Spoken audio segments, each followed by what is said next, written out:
Good morning, everyone. How's everyone feeling this morning? Good? Yeah, I hope you've had a great conference so far. I love NDC. It's one of the best conferences to go to. And I promise I don't say that at every place I go to. Before we get started, I'd like to show my appreciation, and I do this every time. Can we give the organizers a big round of applause? Thank you. They put on an amazing show here. And what's funny now is that everyone around us is going to be super confusing and think that we just finished.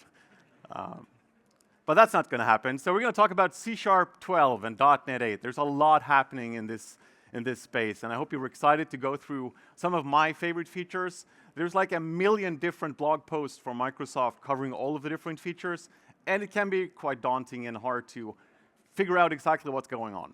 So I've gathered some of my favorite things in .NET and in C#, and we're going to try and go through most of that here today. I'm Filip Ekberg. I've been here many times before, and I do appreciate if people send me emails asking questions. If you have anything you want to know about Async and await, C#, .NET, or life in general, just send me an email. Grab me in the hallway afterwards. With that out of the way, let's talk about everything that's changed in C# and .NET. Has anyone in here been around since C# 1? Oh, there's a handful. So if you compare the language and as well the framework to what you had in the early days, it's really different, isn't it? Like it changes and adapts to what the developers expect from both the language and what's available in .NET. And it can be really tricky if you've been out of the game for a while to understand how all of these different language features and components of .NET, how they all work together, and how you're supposed to use that in your applications. So hopefully after this, you'll figure out exactly how you can use all of this in your applications. And we're going to start off talking about .NET 8. There's a lot of things in terms of performance, additions to .NET, changes in Async, in ASP.NET Core, and a lot of that we're going to try and cover here. So what happens with .NET is that every year in November there's a support release. Every second year there's a long-term support, which means that in November last year they released .NET 8, and this is now going to be supported for at least 36 months. And in November this year, they're going to release .NET 9 with some additions to it. They're doing some experimentations as to, for example, I follow an issue on GitHub. They do all of this in the open, and they're investigating how could we improve async and await, for example. What if the runtime and .NET and all of that knows about the concept of async and await and not just knows about threading? So there's a lot of work going in around how to make .NET more effective, how to improve performance, but that's going to be on the topic for next year. Now we're going to focus on the latest version, which is .NET 8, which is a long-term support version, meaning that it's quite the first version of this new thing where they incorporated both .NET Framework and .NET Core. It's the first version that's viable for all different platforms. .NET has always been about build anything, and build anything for any platform, and now even on any platform. You probably heard this many times. And that's even more true for .NET 8. Now that you can use .NET MAUI, you can do full-stack web UI with Blazor, and you can build Azure web applications and desktop applications and all of that using .NET. It's now more true than ever. We're going to get back to Blazor and .NET MAUI a little bit later on. Let's first focus on the additions in .NET 8 that I think are the most important ones. I guess one of the really big things they worked upon the past few versions, starting with .NET 5, 6, 7, and 8, is performance. I mean, I could jump around here like Steve Ballmer did, screaming performance, performance, performance, but that would probably break the stage, so I'm not going to do that. But they've done a lot of work in terms of how to make .NET run better, and how to make sure that we have types available both in the language, the runtime, the framework, so that we can write better performing applications. We're going to look at a couple of things that make this possible. There's a new thing called a time abstraction that allows us to better work with dates and times. There's improvements to how do we work with JSON, how to work with ASP.NET Core, additions to minimal APIs, Blazor, and a lot of other things in ASP.NET Core that makes .NET now complete if you want to do minimal APIs. And of course, is anyone here using .NET MAUI? Oh, wow, about 2 handfuls. That's great. So now, sometimes in the older versions, up until .NET 8, if we look at .NET 5, 6, 7, and 8, that answer would have been different. a lot of people have waited until .NET 8 to actually jump on .NET MAUI, because this is the first version where it feels like there's not a lot of bugs, there's not a lot of things in the way for you to actually build an application with it. There's still small things I have to work on, but again, we'll get back to that soon. So now, if we want to use the latest version of .NET and the latest version of C#, it can be quite tricky to know exactly how to go about this. Now, you have to use a specific version of .NET to use a specific version of C#. This is the official guidelines. So if you use .NET 8, you'll have everything available from C# 12. But a lot of this is compiler magic. So if you want to use things in C# 12 that is compatible with older IL or the older runtime, then by all means, you can go into your CS_proj file and say, hey, I want to use C# 12 for my .NET Framework 1.0 project. And that might work, but it's unsupported. I've done this in projects where we can't upgrade to .NET. Ideally, we should just be able to go into our project and say, hey, I'd like to use this newer version of .NET, and everything should just work fine. Does it always, though? Probably not. But most of the times it works. But if you want to use newer versions of C# features, you can do that in older versions as well. Now, I'd like to spend some time talking about the improvements to performance. And I hope no one from Microsoft is here, because they generally don't like that I talk about older versions of the .NET Framework and .NET Runtime as something that's rusty and old. But in comparison to all the work they've done in .NET 8, even beginning with .NET 6, there's a lot of things in terms of how they work with memory efficiency, how to reduce the number of CPU operations, all of that. And it really all goes back to language features and types in .NET that was released a few versions ago. But you know, the same goes for async and await. It takes some time for that to get traction. And they've done a lot of these performance improvements by applying the concepts of using spans and ranges. Two concepts that were released many versions ago, but there's still something that people try to incorporate in their applications to build better performing applications. Spans is really just a way to use pointers in C#, a managed way to use pointers, that is. So you can effectively say that I have this collection of data, and now I have the capability of pointing to different elements to define where it starts and ends, without having to do any extra memory allocations. And ranges is a way for us to provide a syntax for slicing things off. For example, we can say that I want to grab everything from 2 of the elements at the start. I can say skip the first 2 elements. I can say give me everything except the last element, or how about skip everything until there's 2 elements left and give me the rest of that list. The concept of ranges and having this syntax available, as well as something that allows us to slice off collections of data without extra allocations, means that we can build really more performant code in terms of not having to do any memory allocations. Here's an example of that. I have this 0 allocation code piece where I define a payload of bytes. It can be strings, integers, and whatnot. I'm using bytes here because it makes me look like a hacker. So I have this payload, and I want to implicitly look at this as a span. This doesn't do any really conversion. It just lets me point to different parts of that. By default, it's going to point to the entire collection of data. And then I can say, how about you give me a subset of that? This will give me a new pointer to say, everything from 2 off the back until the end, so effectively the 2 last elements. That will be in the subset. Another example of this is to say that I have my name here as a UTF-8 string literal. The reason I have the U8 at the end there, which is a C# 11 feature, is because .NET now doesn't have to convert. By default, it's UTF-16, so it doesn't have to convert that into UTF-8, which is what I want to work with here. So then I can say that this here is a span of information. I can slice off the first name and slice off the last name, and this here is effectively doing 0 extra allocations. Someone in here is going to give me a yellow card saying there was extra allocations. You allocated 2 things on the stack. Sure, but that's beside the point. The point is that we're not doing any extra allocations in terms of that entire collection of information. Imagine having to copy the entire string over if that was a huge JSON document, for example. And they're doing this internally for all the places where they manipulate strings, where they pass large collections of data over to different methods. If you look at that as a memory of T or a span of T, you can more effectively work with that data without having to copy things all over the place. And there are some gotchas around how this works. So while this isn't new to .NET, this is what really powers that performance improvement, as well as knowing how to write effective code. Now, they also introduce a concept called native AOT, which means that we can target specific platforms. I can say, I want my .NET application to be compiled to an ARM64 or an x86 Intel CPU. And then what happens is that it will compile it down to that native platform using native instructions and bundle the components of the runtime and the framework and everything that you need to run this application without having to install .NET on that machine. Means it's faster to start, means that everything's going to be running natively and going to be very fast.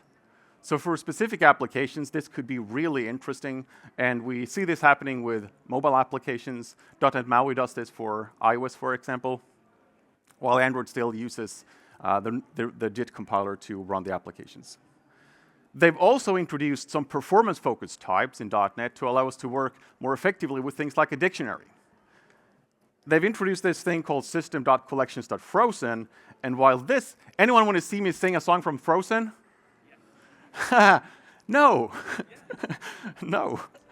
That would copyright strike this video when it's on YouTube, so I probably shouldn't do that. I'm joking. I'm not going to sing any songs. That's definitely going to fill the bucket up with red cards. What this does, though, is it allows me to point to a dictionary and say, hey, give me a representation that's highly optimized for accessing elements. And this here is, of course, you're not going to do this all the time because it will require some extra operations to do this conversion, extra allocations to do the conversion. But once you have that dictionary, in this case in memory, and it's a performance-focused type, it means that accessing these elements will be a lot faster. So that's kind of it that powers the performance parts of .NET. Now let's jump over to Visual Studio and talk about some of the changes to System.Text.Json. I guess is anyone using System.Text.Json? But half of you. Is the rest of you using Newtonsoft.json? Anyone using Newtonsoft.json? About the rest of you. So I guess the reason they introduced System.Text.Json is to have a really highly performant alternative to Newtonsoft.json, because Newtonsoft.json or JSON.NET was never meant to be the most performant way to deserialize or serialize data. It supports a lot of different odd-looking JSON documents. It can do a whole lot of edge cases, and meaning that then it cannot be as performant as something that just follows a standard. So if you use System.Text.Json on both ends of your communication, that's going to be the fastest alternative, but also a little bit limiting in terms of handling odd-looking JSON documents. But with that being said, they've added a lot of support in System.Text.Json to handle different types of situations. And in .NET 8, they've made some changes to this to support read-only as well as required and init-only properties. So let's take a look at a JSON document. I have this JSON data defined as inside my code here, using the raw string literal. Even gives me a little bit of syntax highlighting in Visual Studio. I specify username. I have a collection of phone numbers that I want to populate with some information. Looks like a very standard JSON document. Now, if we go to the actual record of this and look at what the implementation does, it has a required property here, which also has an init-only auto property. And previously in .NET 7, it wouldn't really do anything with this. I think you'd get an exception even if you try to initialize this init-only auto property. It just didn't have the support for it. But now it can set this to a value. And if you neglect it from the JSON document and it has a required keyword here, you will get an exception when you're deserializing this, because it's now required to specify this. And now also, notice that I have a public list of phone numbers here that's read-only. I initialize this to a new instance when I initialize my record type. So traditionally, what the JSON deserializer would do is that it would see that you have this list of phone numbers specified here. It would then create a new representation and try to dereference what you have on your user or your object. But that doesn't work because this here is immutable. So what they added was a support for saying, when we create this, we can specify how this property is going to be handled. And I can say that you should populate this with information if that's available in the JSON document. So we actually create an instance of this class. It will call the add method on that list and add the phone numbers to it. While setting this demo up, or while experimenting with this prior to .NET 8 being released, I noticed that, well, if I add a primary constructor, I can't even spell. If I add a primary constructor, this will not work, and that should be uppercase because it's supposed to be publicly exposed. If I do that, then it doesn't work. For some reason, the deserializer was not capable, or deserializer wasn't capable of first using a primary constructor and then also using the object creation handling. So if you run into this situation, this is not going to work. This is going to give you an exception. So you cannot use the primary constructors as well as the JSON object creation handling attributes. I reported this to Microsoft, and they had two alternatives. One option was to rewrite the entire serializer, and this was about 2 weeks prior to .NET 8 being released. Anyone think that's a good idea? No? I would have done it. But then again, I don't really work with that kind of thing. Kind of the reason, I guess. So they didn't do that. Instead, what they did was the second best thing. You're going to get an exception saying that you can't do that. So you can't combine those two concepts. All right, so that's allowing us to then use the required.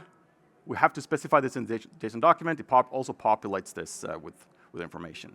The next thing is providing additions to some extensions. So I have this URL that points to an API, and let's see if this API is still up and running.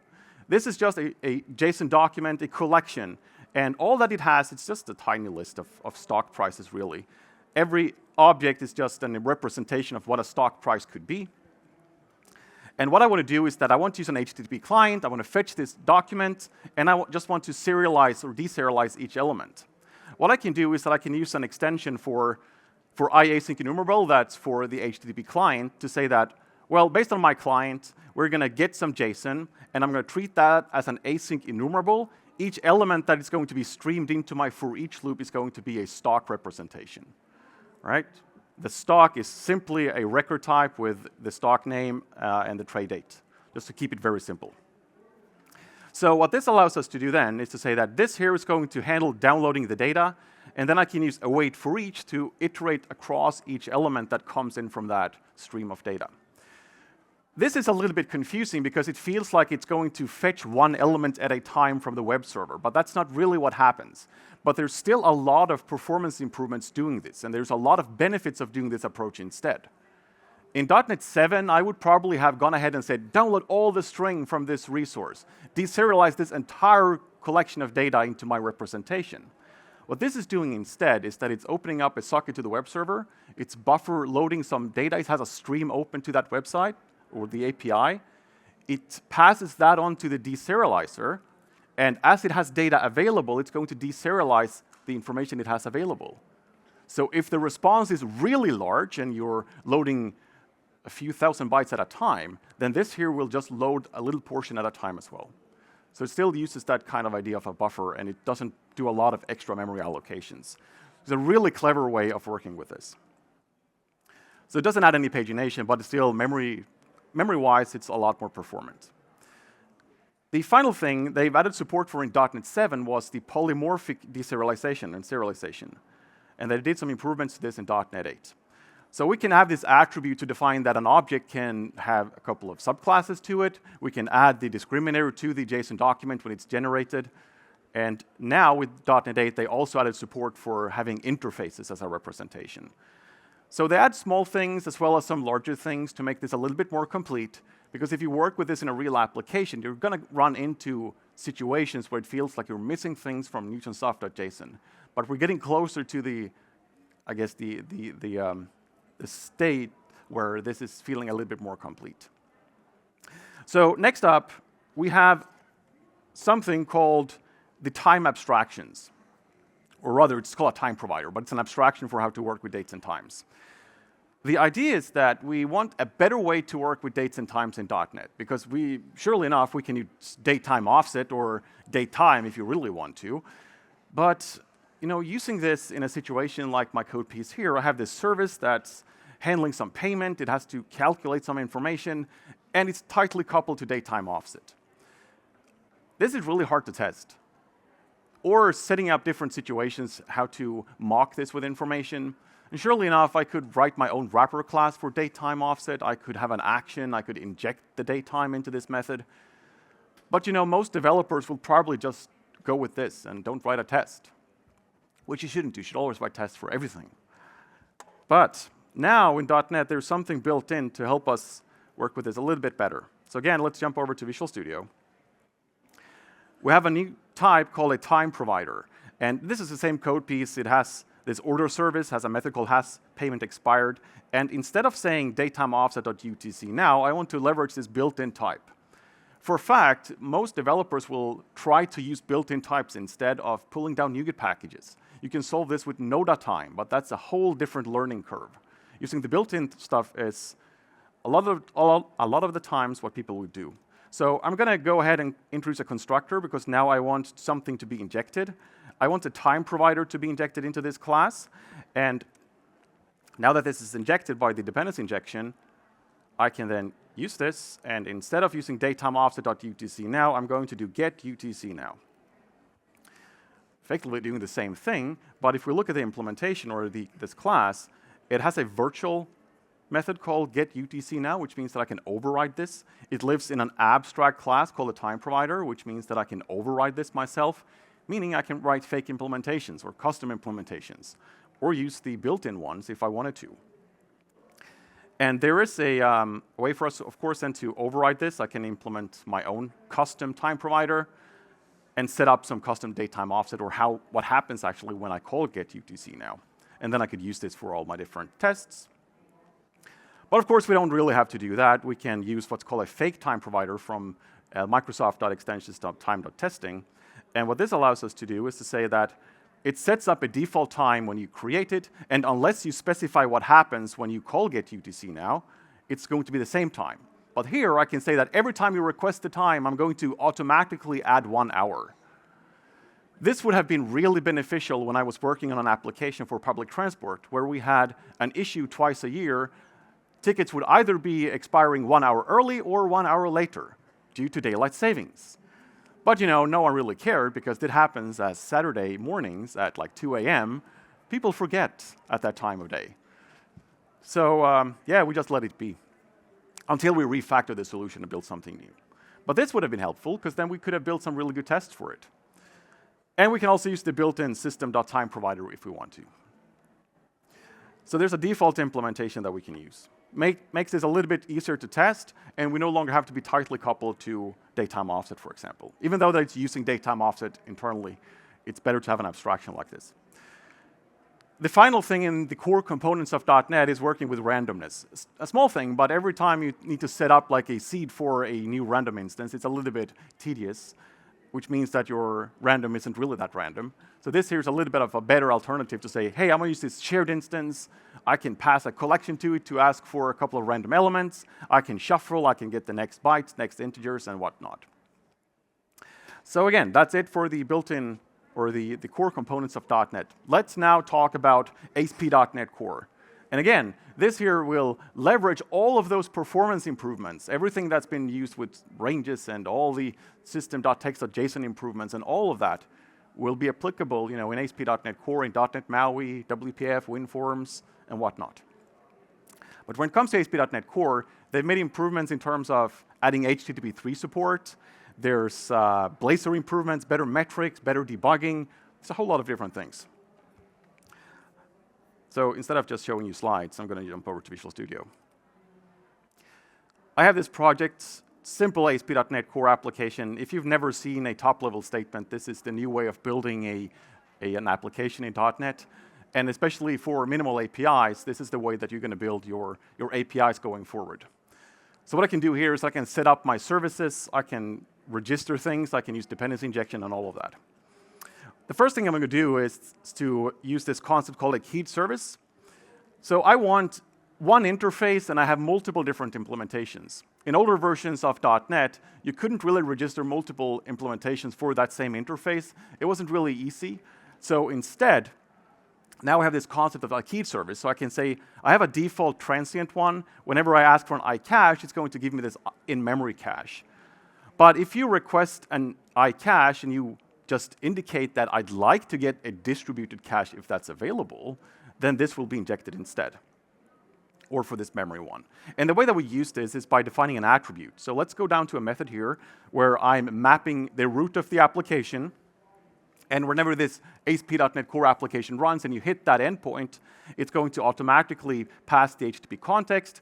It's going to try and get an iCache from the service collection. And since I've added this attribute, it's going to try and get me that distributed cache. If it's not available, that's fine. It's going to fall back on the default one. But at least this is a way for me to indicate what I'd like to get. And for a test, then that means that I can pass whatever I want.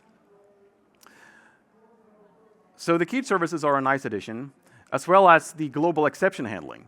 If we want to handle exceptions, which we probably should, we can now very easily register exception handlers with ASP.NET Core. So I've implemented the iException handler, which gives us the capability of having this try-handle method. It will try to handle your exception, and if it returns true, it will just stop running your processing pipeline. If it returns false, it's going to try and pass that on to the next exception handler.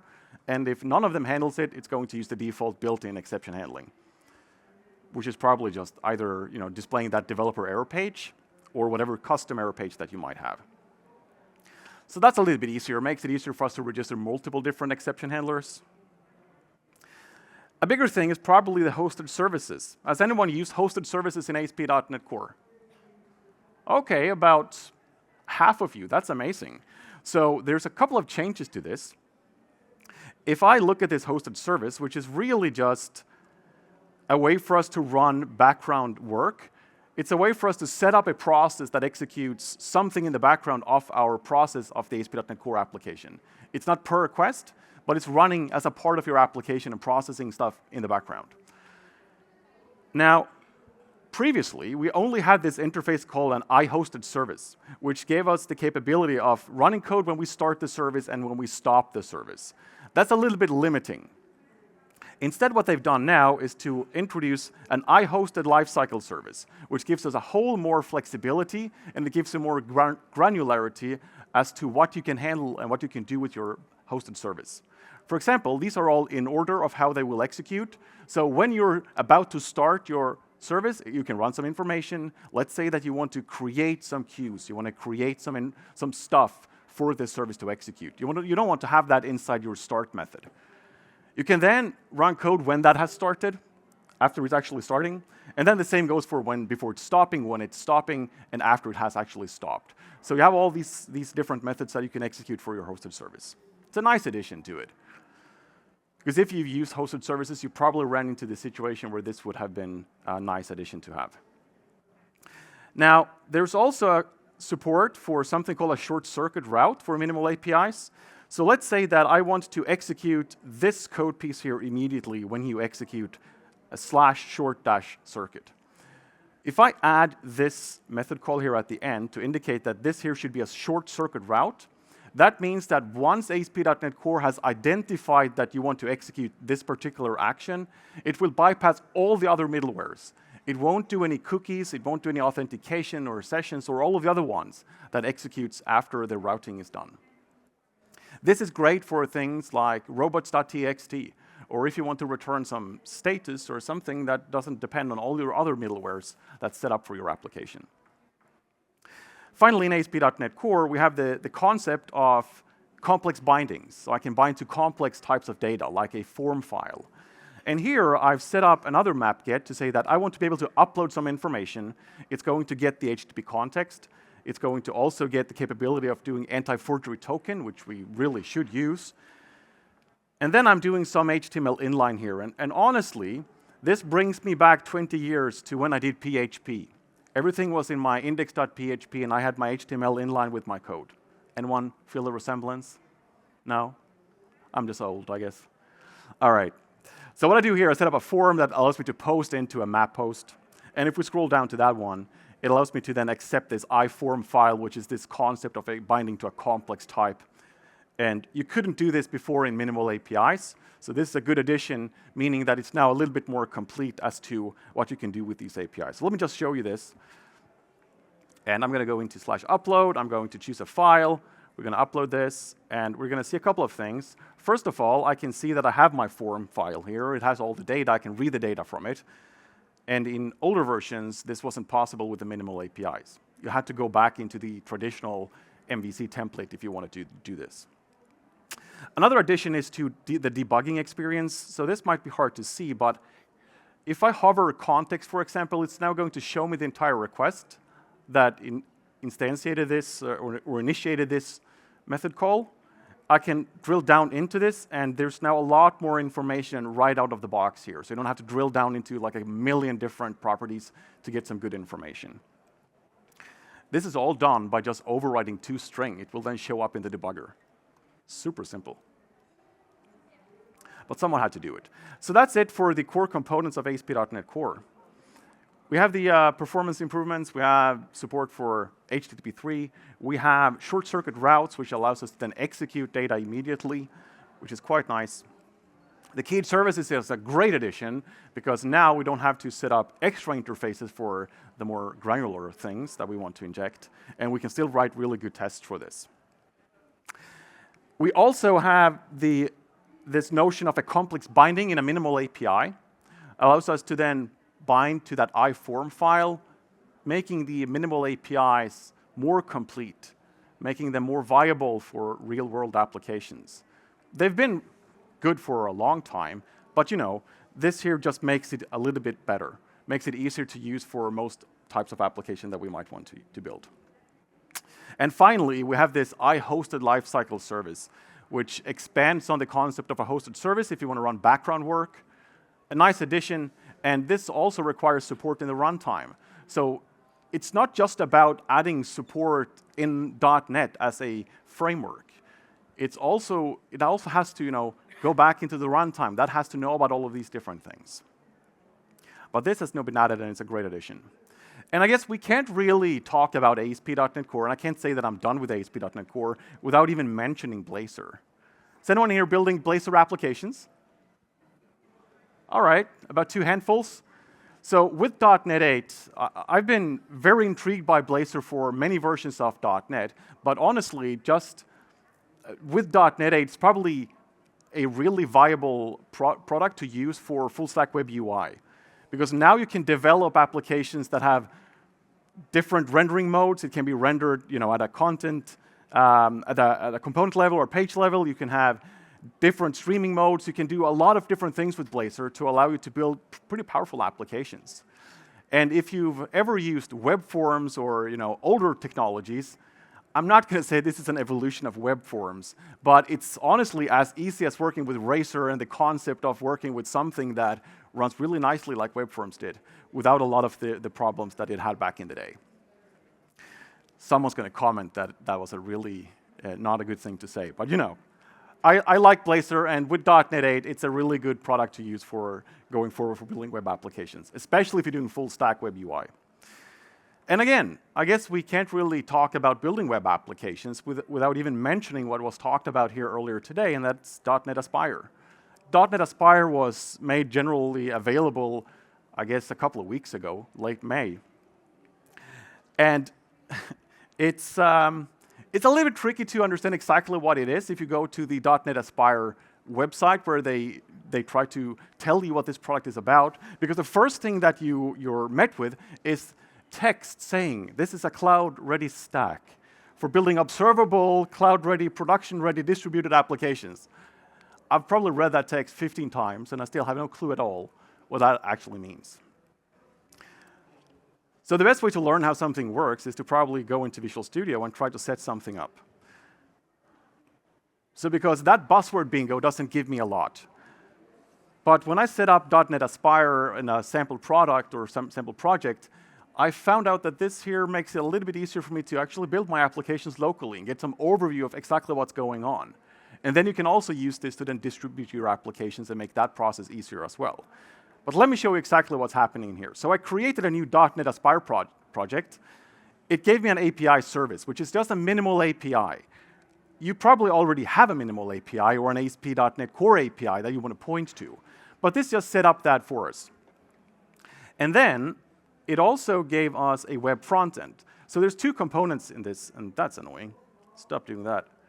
So this here set up a Blazor application. It doesn't really matter what kind of web UI framework you're using, but this here set up an API and a web frontend, and you might have other services as well, like something in Azure. You might have some other different services that you're running in part of your application. So where .NET Aspire comes into the picture, it has nothing to do with these two services. What it actually does is that it's orchestrating information. Now, let me just close all of these other things. It's going to orchestrate information between these different services. So I'm setting up a reference to my API service, and I'm going to reference that as an API service.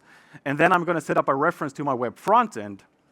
I'm going to specify that this is going to have some external HTTP endpoints, and it will have a reference to my API service.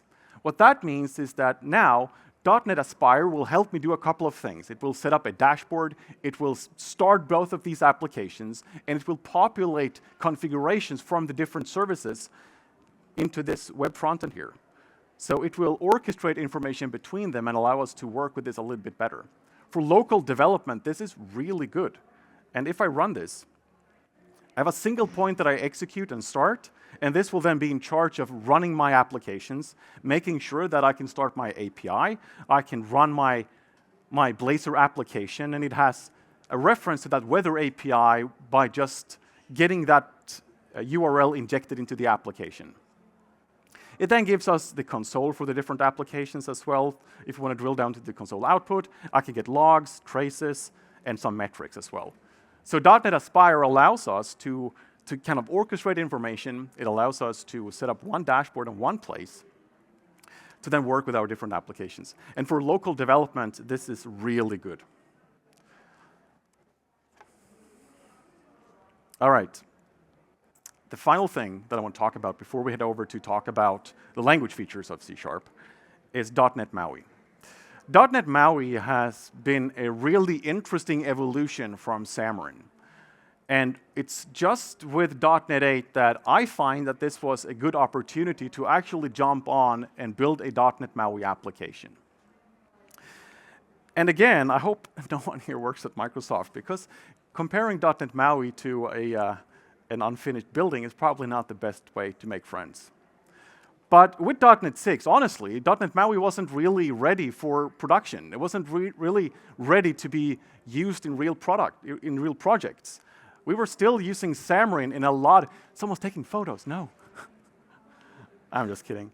So, we used Xamarin right up until .NET 8, because right now, it feels like .NET MAUI is at a stage where it's actually really good to work with. There's less bugs. It's not going to be bug-free for a long time, but the developer experience is a lot better than what it used to be with Xamarin and what it used to be in the early days of .NET MAUI as well. So the idea is that now it's all done.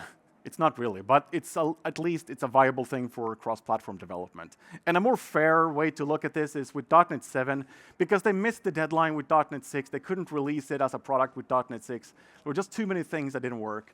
And the same goes for .NET 7, which was a short-term release cycle. No one, at least larger companies, don't jump on to short-term release cycles. They want to wait until it feels like it's long-term support, even though you should upgrade with every version. That makes your life a lot easier. And I'm not just saying that because I'm a consultant and get paid to upgrade, but it is actually easier in the long term. So with .NET 8, it feels like it's a more complete picture. And the idea is still that you build this cross-platform UI and cross-platform application, targeting all these different applications, or platforms, sorry. It builds on the same concepts as Xamarin did. It's just a little bit easier to work with. And with that being said, let's switch gears a little bit, because we've talked about everything in performance-wise. We've talked about all the things in .NET that has been interesting enough to talk about. There's a million more things that you can read up on. If you like to read up on performance and how that has been improved, Stephen Taub at Microsoft wrote I think, like 500-page long blog post about all the improvements made in just .NET 8 alone. It would take me like half a year to read through all of that or talk about all of that. So now we're going to talk about C# 12. And honestly, this here is all the language features that have ever been released in C#. There's a lot of these features that changes the way that we look at our C# applications. And a lot of it is just an evolution of a concept that we might have had earlier, or something that has been around in other programming languages. Pattern matching is a good example of that. We've always been able to use the concept of a pattern or use the same principles or same way of expressing ourselves. It's just the syntax is a lot different. It's easier to read, it's easier to maintain, and easier to express yourself with. So there's a lot of things in C# as well as C# going forward that will help us write less code, and that's more performant and generates a bit of code for us. So with C# 12, there's a couple of features that are quite interesting.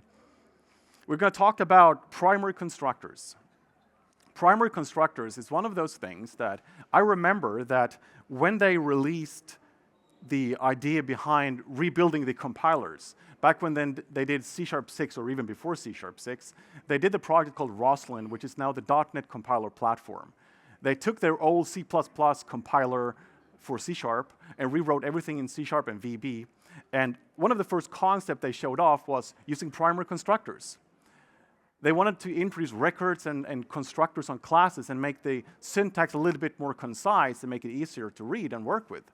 But it took 6 versions to actually get this into the language, because it's not an easy thing to fix.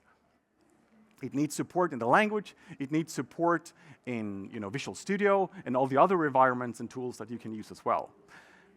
Then with C# 12, we're also getting something called a collection expression and a spread element.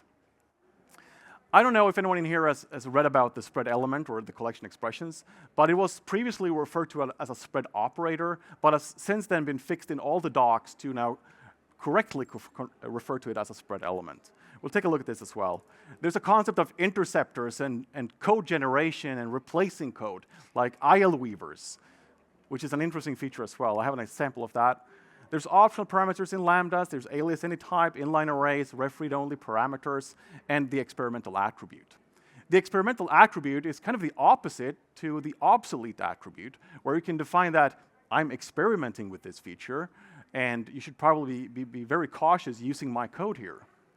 I think I should probably put this on most code that I write, but isn't all code experimental, really?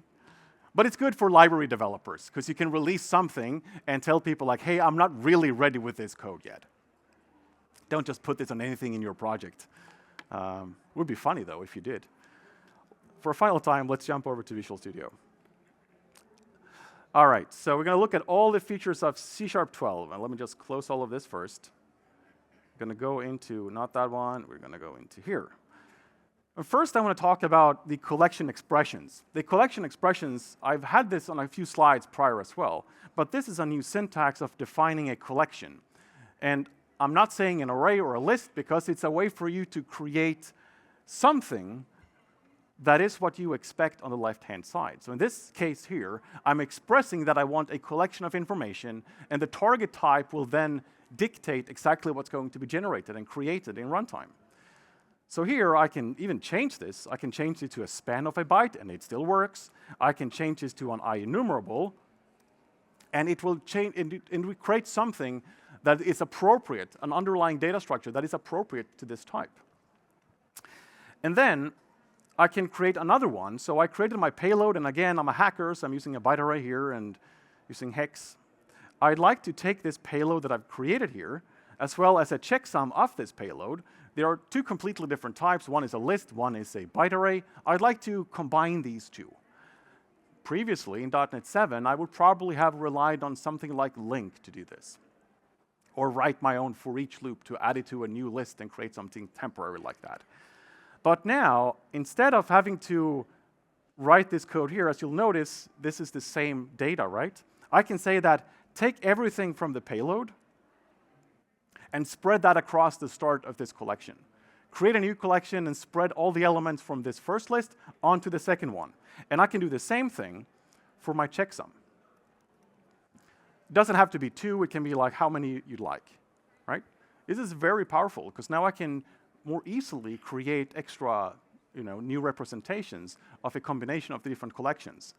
And again, the collection expression will figure out that you want to spread some elements across, and it will also figure out what your target type is going to be. So it's taking a list and combining that with a byte array. I can even say that I'd like the result to be a list.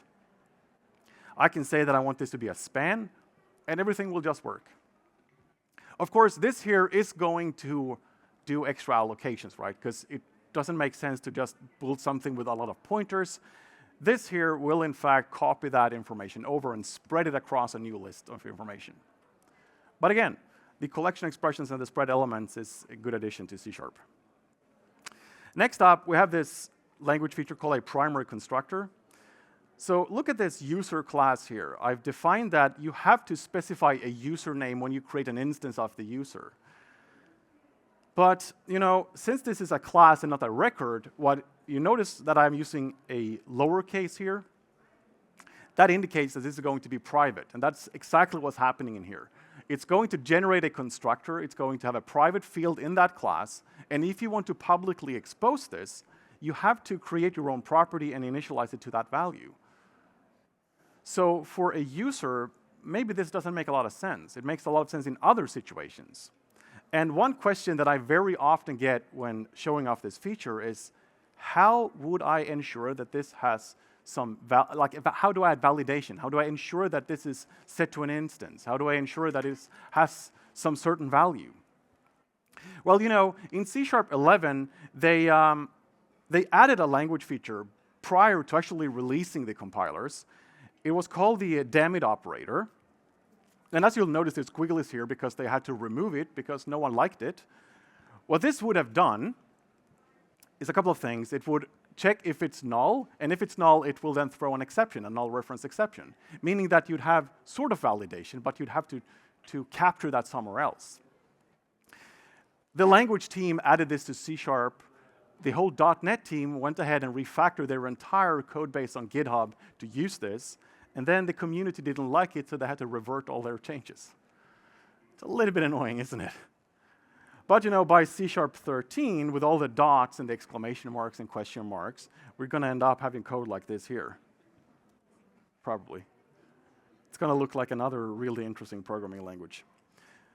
All joking aside, if you want to add validation to this, you can rely on the compiler to know that this here should not be set to null, because if you wanted nulls, you'd use the nullable reference types.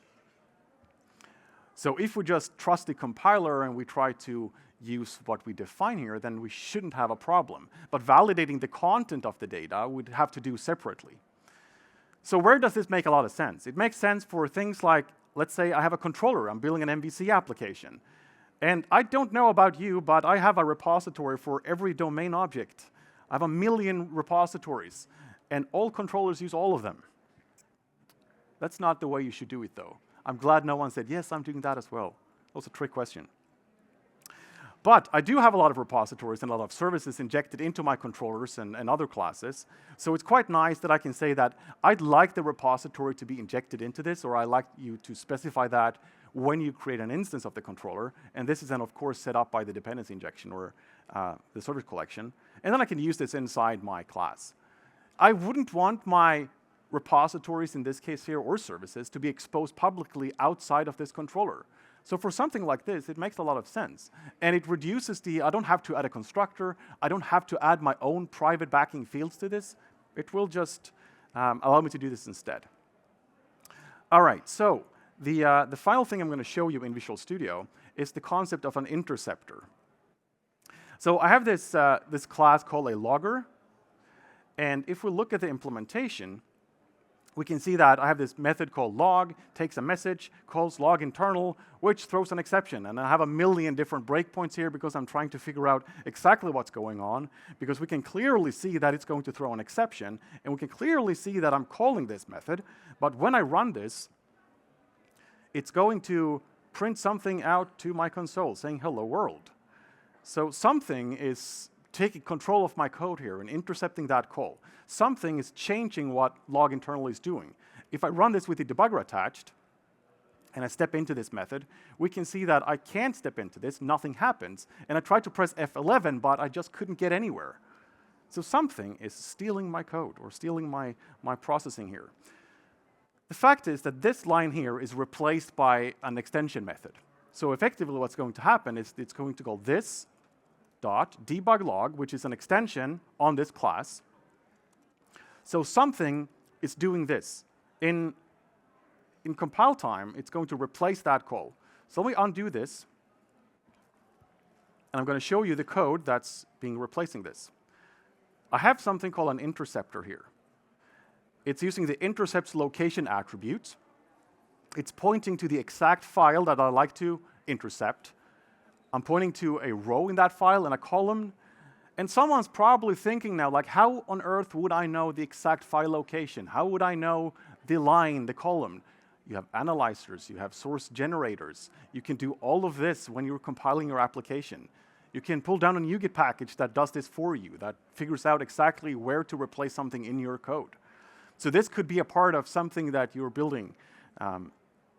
So actually, what happens then is that I'm pointing to that location, that column in the file, and it's replacing it with this call here.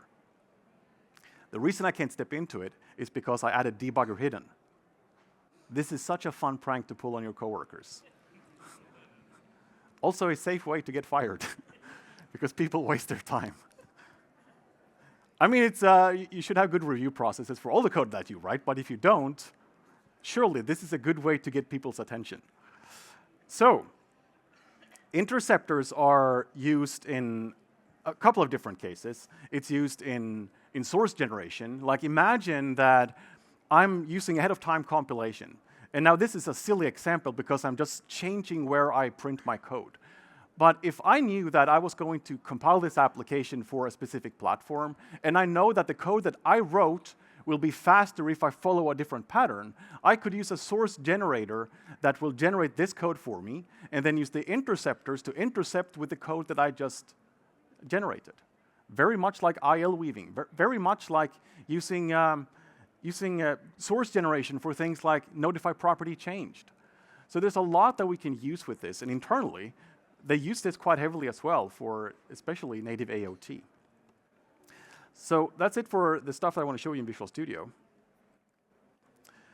But to summarize what we've seen here in C#12, there's the addition of primary constructors. Took a while to get this into the language, but it is a welcome feature, especially if you're using, controllers and services where you have a lot of things injected, or view models for that matter as well. And I want to say this as well, just because I show you all of these amazing features, it doesn't mean that you should go ahead and refactor all your code bases to use everything that's new in .NET and C#.